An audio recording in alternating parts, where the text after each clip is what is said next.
मसीहा गुरुजी चैनल में मैं आप सबका स्वागत करता हूं। तो आज मैं एसटीटी 2020 के सोशल साइंस के तैयारी के लिए पार्ट 2 लेकर आया हूं। पार्ट 1 मेरे चैनल के प्ले लिस्ट में मिल जाएगा, उसे देख लीजिएगा। सब इम्पोर्टेंट क्वेश्चन है जो कभी न कभी बिहार बोर्ड में पूछा जा चुका है। चलिए, गुतेनबर्ग का जन्म, पहले मैं इतिहास के क्वेश्चन बता देता हूँ। गुतेनबर्ग का जन्म किस देश में हुआ था? तो जर्मनी में हुआ था, मेंज नगर में, जर्मनी के। हिंदुस्तान रिव्यू का प्रकाशन किसने आरंभ किया था? तो डॉक्टर सच्चिदानंद सिन्हा जी। चलिए, अगला प्रश्न है, किस पत्रिका ने रातों रात वर्नाक्यूलर प्रेस एक्ट से बचने के लिए अपनी भाषा बदल ली थी? तो अमृत बाजार पत्रिका। बहुत ही इंपॉर्टेंट क्वेश्चन है ये, कंपटीशन सब में बहुत बार पूछता है ये। विश्व में सर्वप्रथम मुद्रण कहाँ आरंभ हुआ था? तो विश्व में सर्वप्रथम मुद्रण जो है चीन में आरंभ हुआ था। चलिए, अगला प्रश्न है, गदर का प्रकाशन किसने किया? तो लाला हरदयाल ने। कॉमरेड का प्रकाशन किसने किया? तो कॉमरेड का प्रकाशन मोहम्मद अली जी ने किया था। छापा खाना का आविष्कार किसने किया? तो छापा खाना का आविष्कार गुतेनबर्ग जी ने किए थे। भजन संहिता कब प्रकाशित हुई थी? तो 1457 ईस्वी में। गार्डन सिटी की अवधारणा किसने विकसित की थी? तो एबे जेनर हावर्ड ने। अगला प्रश्न है, गुतेनबर्ग ने सर्वप्रथम किस पुस्तक की छपाई की थी? देखिए, छापाखाना के आविष्कार गुतेनबर्ग जी जो है अपने छापाखाना से सबसे पहले बाइबिल किताब छापा था।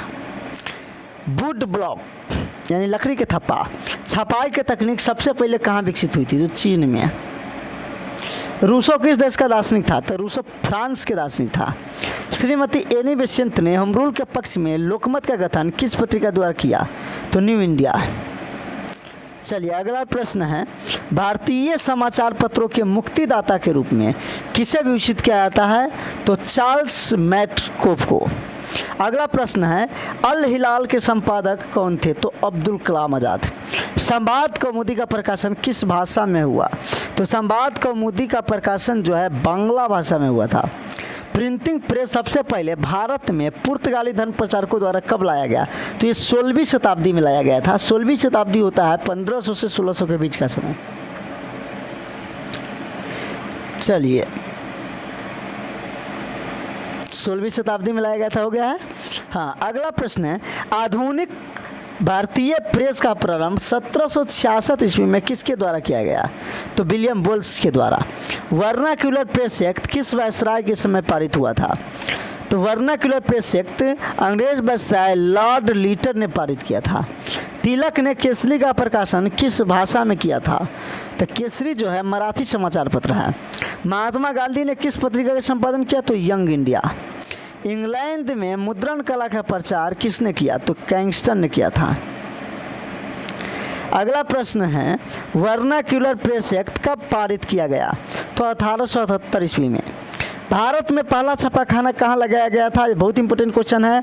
9 सितंबर को पहली पारी में जो हिंदी की परीक्षा हुई थी उसमें भी यह पूछा गया था, गोवा में। देसी भाषा में भारतीयों द्वारा प्रकाशित पहला समाचार पत्र कौन था? तो पहला समाचार पत्र जो देसी भाषा में छपा था वो बंगाल गजट था। अगला प्रश्न है, 1904-05 में रूस जापान युद्ध में किसकी पराजय हुई थी? तो रूस की पराजय हुई थी। रूस बहुत विशाल देश है लेकिन जापान से हार गया था। दैनिक बंबई समाचार पत्र किस भाषा में निकलता था? तो ये गुजराती भाषा में निकलता था। अब यहाँ से भूगोल का प्रश्न शुरू होता है। किसने कहा संसाधन होते नहीं बनते हैं? तो ये बहुत महत्वपूर्ण कथन है जिमरमैन जी का। सौर ऊर्जा कैसा संसाधन? तो पुनः पूर्ति योग्य संसाधन है। लौ एस किस प्रकार का संसाधन है? तो अनवीकरणीय संसाधन है। ज्वारीय ऊर्जा किस प्रकार का संसाधन है? तो पुनः पूर्ति योग्य। पवन ऊर्जा किस प्रकार का संसाधन है? तो नवीकरणीय। अगला प्रश्न है, किसने कहा था हमारे पास पेट भरने के लिए बहुत कुछ है लेकिन पेटी भरने के लिए कुछ नहीं है? तो ये कथन महात्मा गांधी जी का है। पर्यावरण संरक्षण हेतु पहला विश्व शिखर सम्मेलन कहाँ हुआ था? तो ये स्टॉकहोम में हुआ था। 1992 में रियो द जेनेरो में कौन सा सम्मेलन हुआ था? तो ये पृथ्वी सम्मेलन हुआ था। लिमिट्स टू ग्रोथ नामक पुस्तक किस वर्ष प्रकाशित हुआ? तो 1972 में प्रकाशित हुआ था। तप्त रेखा से कितने किलोमीटर क्षेत्र सीमा अपवर्जक आर्थिक क्षेत्र कहलाते हैं? 200 NM हो जाएगा, 200 NM। काली मिट्टी का किसके लिए उपयुक्त है? तो कपास की खेती के लिए है। महाराष्ट्र गुजरात में पाई जाती है ज़्यादातर ये। निम्नलिखित में से किस राज्य में काली मिट्टी पाई जाती है? तो गुजरात हो जाएगा आंसर। अगला प्रश्न है, काली मिट्टी का दूसरा नाम क्या है? तो रेगूर मिट्टी। बहुत इंपॉर्टेंट क्वेश्चन है ये। मरुस्थलीय मृदा किस राज्य में पाई जाती है? तो मरुस्थल के लिए तो सब जानते हैं, राजस्थान। भारत में सबसे अधिक विस्तार किस मिट्टी की? तो भारत जलोढ़ मिट्टी का क्षेत्र है। पुरानी जलोढ़ मिट्टी को क्या कहते हैं? तो बांगर। अगर पूछे नवीन जलोढ़ मिट्टी को क्या कहते हैं? तो खादर। मिट्टी का पीएच मान कितना होना चाहिए? तो 5.5 होना चाहिए। यहाँ ऑप्शन में 5.5 नहीं है तो 5 हो जाएगा, मतलब उसकी नज़दीकी 5 हो जाएगा। ठीक है, आप लोग हमारे चैनल को सब्सक्राइब कर लें और मैं नया वीडियो लेकर आने वाला हूँ, उसमें भी इंपॉर्टेंट क्वेश्चन होगा। इंपॉर्टेंट क्वेश्चन को मैं छाट कर आप लोगों के लिए ला रहा हूँ।